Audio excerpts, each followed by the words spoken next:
Monsieur le ministre délégué à la transition écologique, au début du mois de janvier, Anne Lestrate a pris ses fonctions de directrice déléguée au sein de l'Office français de la biodiversité, l'OFB.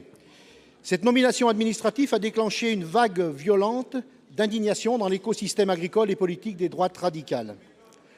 À coups de menaces et d'arguments fallacieux, tous plus populistes les uns que les autres, et dans un climat de sexisme évident, ont été dénoncés ses engagements politiques passés et sa prétendue hostilité au monde agricole.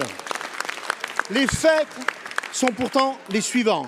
Anne Lestrate est une haute fonctionnaire reconnue pour son expertise sur la question de l'eau, pour son expérience internationale, pour sa capacité à piloter des structures complexes. En un mot, ce sont ses compétences qui ont déterminé son recrutement.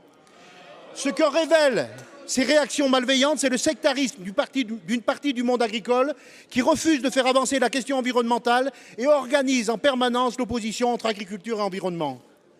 La véritable provocation dans le monde agricole aujourd'hui, pour reprendre les termes tenus ici même la semaine dernière, c'est la droite sénatoriale qui l'amène. La véritable provocation, c'est de déposer à nouveau une proposition de loi pour réautoriser les néonicotinoïdes. Alors même que 2 millions de citoyens ont exprimé leur opposition à cette agriculture du passé.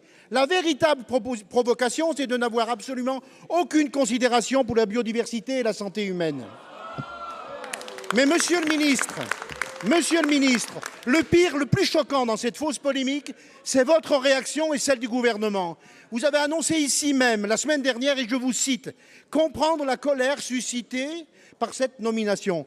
Pire encore, une enquête administrative sur les conditions de recrutement de Mme Lestrate a été ordonnée par monsieur le Premier ministre. Ces réactions sont tout bonnement stupéfiante et inadmissible. C'est indigne de vos fonctions que vous exercez. Alors je vous le demande, monsieur le ministre, qui décide aujourd'hui en France? Est-ce le gouvernement ou la droite radicale et populiste?